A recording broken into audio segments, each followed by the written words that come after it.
কিয়ামতের দিন রাসূল সাল্লাল্লাহু আলাইহি ওয়াসাল্লাম উম্মতের জন্য সুপারিশ করবে।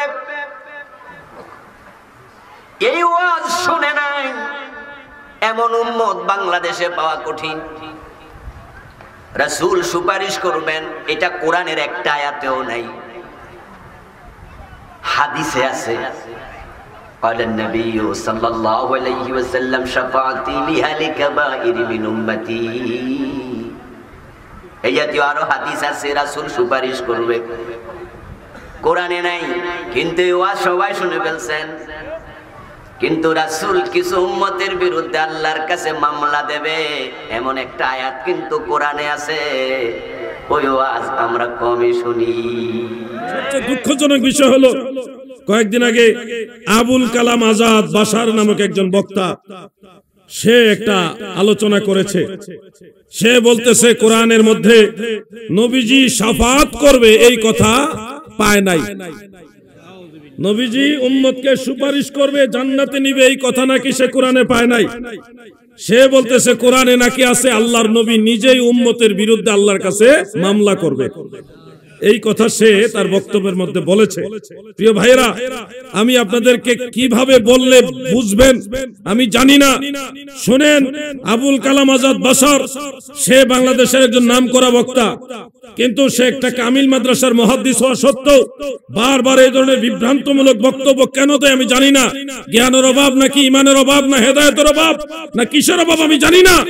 সে বলেছে হাসরের ময়দানে নবীজি শাফাত করবে, এটা কোরআনে নাই, বরং আল্লাহর নবী নাকি আমাদের বিরুদ্ধে মামলা করবে আল্লাহর কাছে। এইভাবে মানুষকে বুঝাইতেছে, নবীজির ব্যাপারে নেগেটিভ ধারণা মানুষের সামনে তুলে ধরছে এবং একটা আয়াত সে তেলাওয়াত করে শুনিয়েছে। আমি আপনাদের শোনাই, এটা রয়েছে সূরা ফুরকানের 30 নম্বর আয়াতে, আপনারা দেখে নিতে পারেন। আল্লাহ তাআলা বলেছেন, ওয়া ক্বালা রাসূল ইয়া রাব্বি ইন্না কওমি ইত্তাখাযু হাযাল কুরআনা মাহজুরা।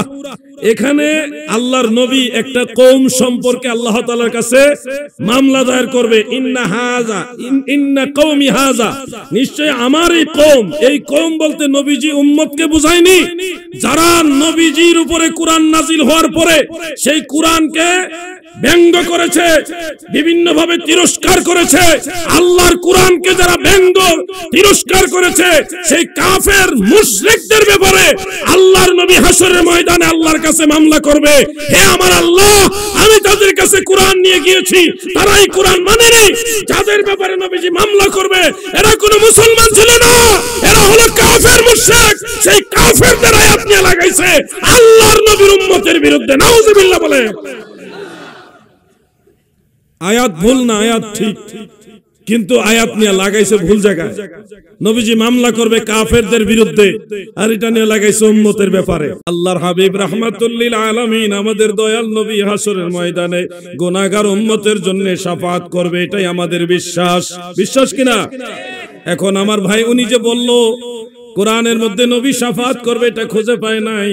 আমি আজকে আপনাদেরকে কোরআনের 2টা আয়াত শোনাবো যেখানে নবীজি শাফাতের কথা আছে। প্রিন্সিপাল হুজুর আমার সাথে বসা, আরো প্রবীণ আলেম এখানে আছে, আরো অনেক আলেম ওলামা আছে, আপনারা সবাই ওনাদেরকে প্রয়োজন আমি ওনাদেরকে জিজ্ঞাসা করব। 1 নম্বর আয়াত কোরআনুল কারীমের এক জায়গায় আল্লাহ তাআলা বলেছেন, আসা আইয়াবআসাকা রাব্বুকা মাকামান মাহমুদা। যে কোনো তাফসীর, আপনি তাফসীর ইবনে কাসির, তাফসীরে জালালাইন, বাইজাবি, কাশশাফ, তাফসীরে রুহুল মাআনি, তাফসীরে কুরতুবী, তাবারি, যে কোনো তাফসীর আপনি খুললে দেখবেন মাকামে মাহমুদ হলো ওই মাকাম যেখানে অবস্থান করে আল্লাহর নবী গুনাহগার উম্মতের জন্য আল্লাহর কাছে শাফাআত করবে। সুবহানাল্লাহ বলে। যে কোনো তাফসীর খুললে এই কথাটা পেয়ে যাবেন। মাকামে মাহমুদ হলো ওই স্থান যেখানে আল্লাহ তাআলা আমার নবীকে অবস্থান করাবেন এবং বলবেন, হাবিব আপনি সুপারিশ করুন, যার জন্য আপনি সুপারিশ করবেন তাকে আমি আল্লাহ ক্ষমা করে জান্নাতে দিব। সুবহানাল্লাহ। এই হলো প্রথম আয়াত। এরপরে দ্বিতীয় আরেকটা আয়াত আপনারা মনে রাখবেন, এটা আপনাদের অনেকের মুখস্থ আছে। আল্লাহ তাআলা নবীজিকে উদ্দেশ্য করে বলেছেন, ওয়ালা সাউফা ইউতিকা রাব্বুকা ফাতারদা। নবী গো, অচিরেই আমি আল্লাহ আপনাকে এত পরিমাণে দিব যে আপনি সন্তুষ্ট হয়ে যাবেন, খুশি হয়ে যাবেন। যে কোনো তাফসীরের মধ্যে আপনি দেখবেন কি দিবেন, কি দিলে নবী খুশি হবেন, সন্তুষ্ট হবেন, সেটার তাফসীর হলো আমার আল্লাহ নবীজিকে শাফাআতের পূর্ণাঙ্গ মর্যাদা প্রকাশ করার অধিকার দিয়েছেন, এটা করবেন। হাসর ময়দানে আমার দয়াল নবী গুনাহগার উম্মতকে সুপারিশ করে করে জান্নাতে নিবেন।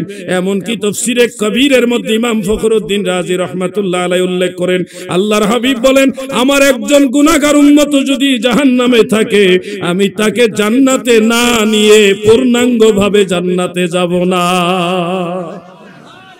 শাফাতের কান্ডারি মদিনাওয়ালা, আমার শাফাতের কান্ডারি মদিনাওয়ালা, আলা হযরত মুস্তাফা নবী সাল্লাল্লাহু আলা, আলা হযরত মুস্তাফা নবী সাল্লাল্লাহু। আমার নবী শাফাত করবে, কোরআনেও বোঝা যায়। কোরআনের তাফসীরের মধ্যে কোনো ধরনের বিভেদ নাই, মতানৈক্য নাই, কিন্তু নবীজির শাফাত সম্পর্কে আয়াত খুঁজে না পাইয়া যে আয়াত কাফেরদের সম্পর্কে আসছে, যে আল্লাহর হাবিব হাসরের ময়দানে বলবে, আল্লাহ এই জাতিকে আমি কোরআনের কথা বলছি, তারা কোরআন নিয়ে বিদ্রুপ করেছে, কটাক্ষ করেছে, এই জাতি সম্পর্কে মামলা দিলাম। এই জাতি হলো, এই কওম হলো মূলত কাফের এবং মুশরিক। ওই যে মক্কার কাফেররা কোরআন নিয়ে নবীজিকে বলছে পাগল, কবিতা, এগুলি বলছে না, নাউজুবিল্লাহ।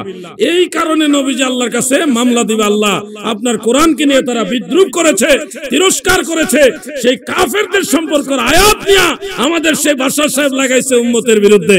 আমার নবী নাকি শাফাত করবে, এটা কোরআনে নাই, আমার নবী নাকি উম্মতের বিরুদ্ধে মামলা করবে। চিন্তা করছেন? আল্লাহর রাসূল যদি আমাদের বিরুদ্ধে দাঁড়ায়, আমরা উপায় আছে? উপায় আছে নাকি ভাই? অথচ নবী করিম সাল্লাল্লাহু আলাইহি ওয়াসাল্লামের হাদিস একেবারে সর্বসম্মতিক্রমে এটা সহিহ হাদিস।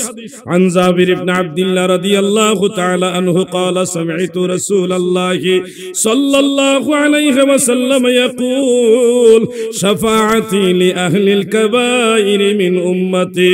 হযরত জাবির বলেন, আল্লাহর নবীকে বলতে শুনেছি গো,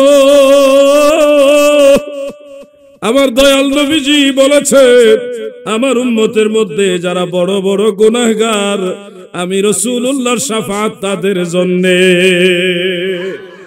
এই জন্য বাংলার জাতীয় কবি, বিদ্রোহী কবি কত সুন্দর গান গেয়েছেন, ইসলামী সঙ্গীত। এইভাবে গুনাহগার ভয় নাহি আর মাফি নিবার, আজকে মহাদিন এসেছেন সেই মুহাম্মদ মুস্তাফা, ওই রাসূলে করিম। গুনাহগার ভয় নাহি আর মাফি নিবার, আজকে মহাদিন। কত সুন্দর গান গাইছে। পৃথিবীর সব গুনাহগারেরা, তোমরা ভয় পাও না, তোমাদের জন্য আজকে সবচেয়ে বড় আনন্দের দিন। সব গুনাহগারের পাপী তাপির তরানেওয়ালা রাহমাতুল লিল আলামিন তোমাদের কাছে এসে গেছে। সুবহানাল্লাহ বলেন। কাঁপিছে লাত মানাত ওই কাবা ঘরে, কাঁদিছে শয়তান পালাবে কোন পথে, হাই রোশনি ভরা আসমান ও জমিন। কত সুন্দর গান। যে কাবা ঘরের ভিতরে লাত মানাত উজ্জা মূর্তিগুলি থরথর করে কেঁপে উঠেছে, তারা উপর হয়ে পড়ে গেছে।